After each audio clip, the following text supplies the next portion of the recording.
when I think about scrappy and nimble, I actually don't know if it's so much scrappy or nimble as it is culture, right? And the kind of culture that you have and how well you are at managing your process and your workflows. Now, the challenge that I think when we talk about scrappy and nimbleness is that all too often you find large agencies, large organizations, and frankly, it's not limited to just agencies, it's just large businesses in general.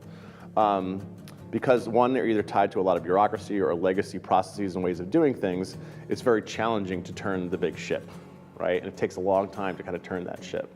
The smaller you are, it's a lot easier, right? Especially when you don't have a lot of decision makers, it's a lot easier to kind of change and move, right, as you need.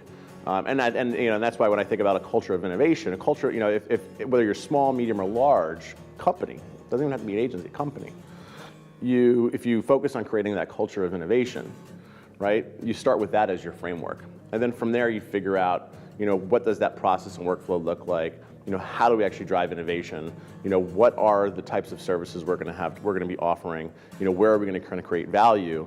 And then everything else starts to kind of fall in place. And you'll find that, and when you do that, you can start to think about what types of people you even need to have on staff versus who you can actually form alliance partnerships with, or who you can just kind of outsource altogether.